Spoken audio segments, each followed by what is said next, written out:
Is leaving the stability of a corporate job really a smart idea in this day and age?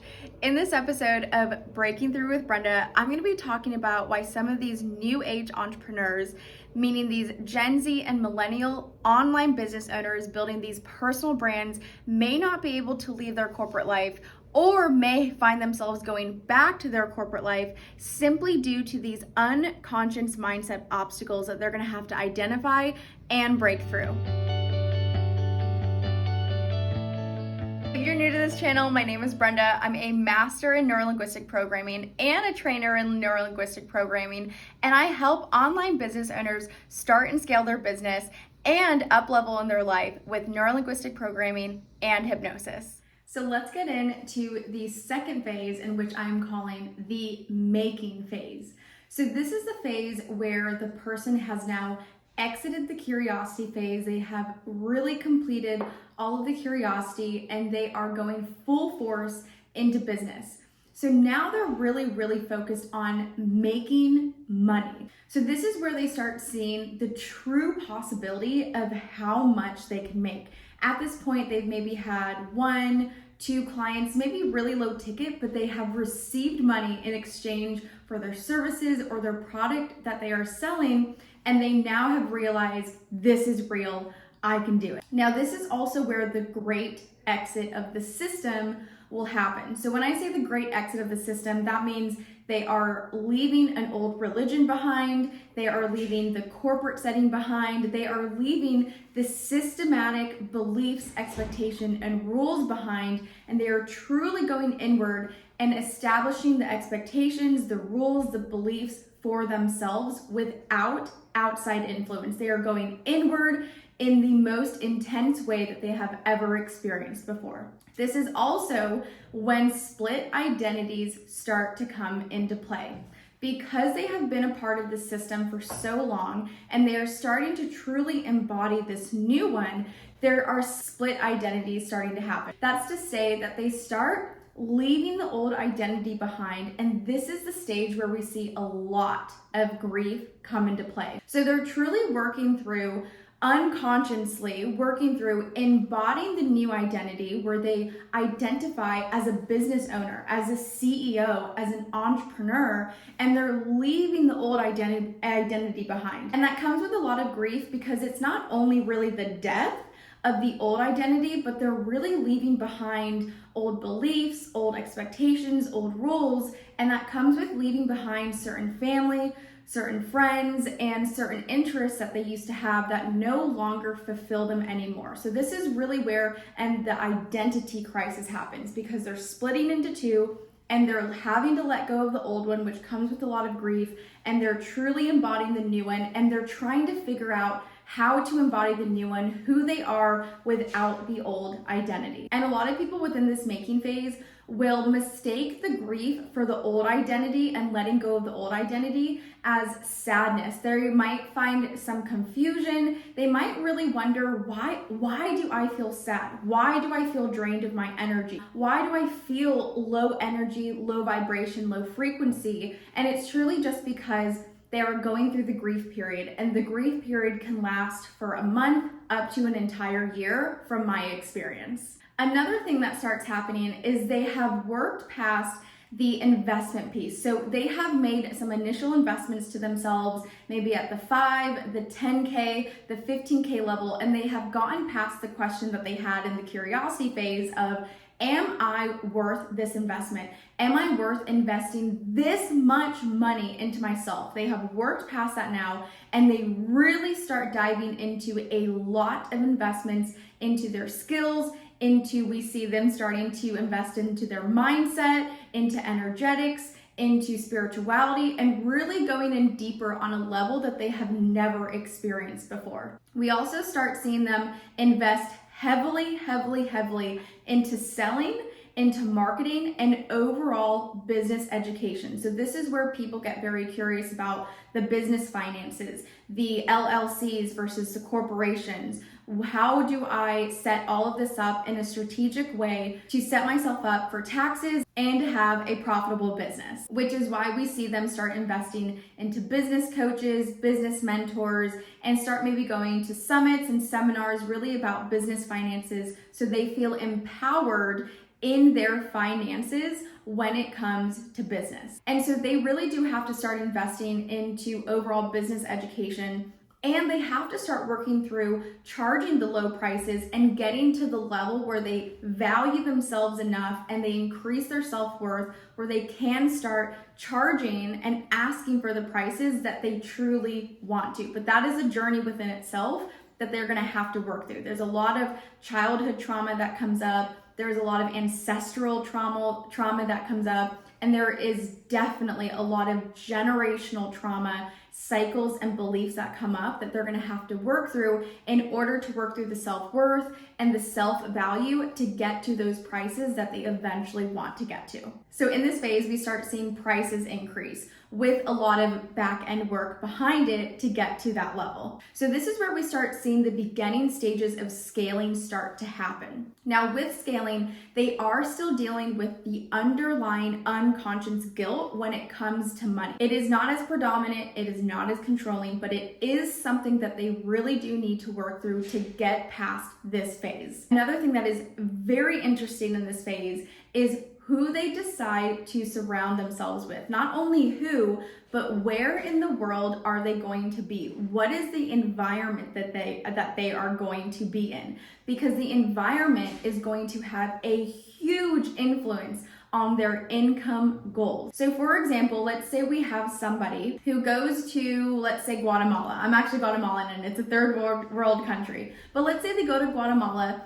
and they put themselves in an environment where the people around them think that, let's say, $5,000 US dollars is a lot of money a month. Now, that isn't to say that is a lot or little. It truly depends on someone's environment. But let's say that they think that is a lot of money. That is what they are going to be working towards. Everything and every decision that they make is going to be working towards that $5,000 per month, because in their mind, that is a lot of money, and that belief is supported by the environment that they are in. Versus someone who has grown up in New York and normalized within their neurology, because of the environment that they are in, that $100,000 a month is very normal. $1 million a month is very normal. 5 million a month is normal. So it really, really depends on the environment that they place themselves in and who they surround themselves with.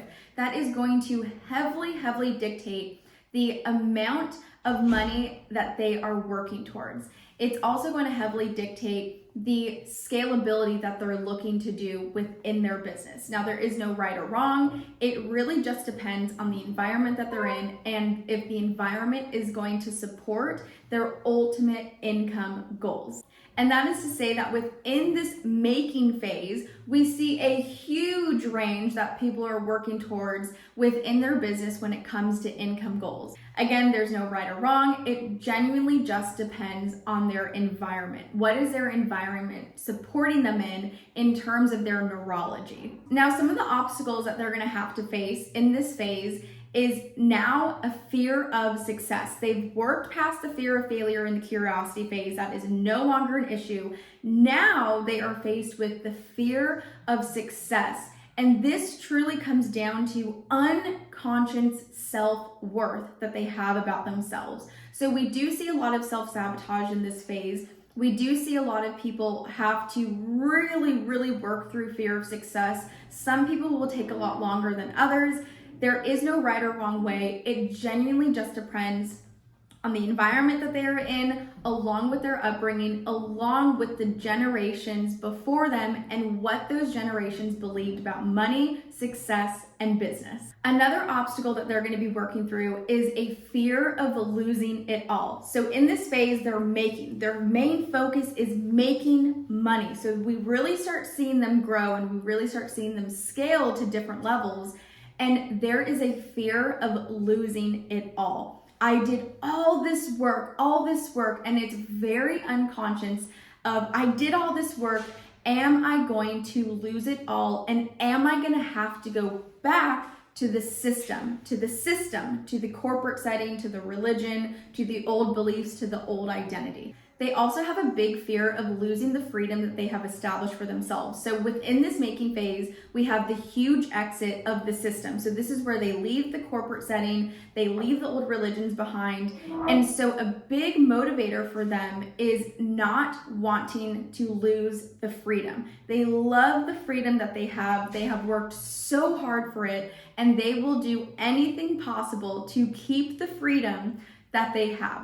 And so there is a huge motivator behind the fear of losing the freedom. Another thing that they're going to be having to work through, and another obstacle that they're going to have to work through, is a lack mindset. What's happening is that they are so unconsciously focusing on all the things that they don't want that it leads to a lot of inconsistency and self-sabotage, along with money issues. So let's get a little bit more into the motivators, the unconscious motivators that are driving them in this phase. So a lot of the things that are motivating them are the things that they do not want. So if we were to ask them some neuro-linguistic programming questions when it comes to their value systems, they're going to answer in a way that says, well, I'm motivated and money is important to me and success is important to me and business is important to me because I do not want to go back to corporate. I do not want to have to worry about money. I do not want to live in the poverty that I lived in when I was a child. I do not want to ever have to tell my kids to turn off the lights because I'm worried about not being able to pay the bills. I don't want this. I don't want this. I don't want this. So what they're doing is that they're really, really motivated by all the things that they do not want. I don't want to have to report to somebody. I don't want someone telling me what to do. I don't want to have to wake up at a certain time to go drive 2 hours to go to work at a job that I'm miserable at. I want to prove people wrong. I want the people that told me you're gonna fail to be proven wrong. So they are unconsciously extremely, extremely motivated by all the things that they do not want in this phase. So a big obstacle that the people inside the making phase have is they go on a roller coaster. They go on a roller coaster of what I call the success roller coaster, where they're really motivated and then they drop, because they get far away from the things that they don't want. And then they go up the roller coaster again because they're very motivated.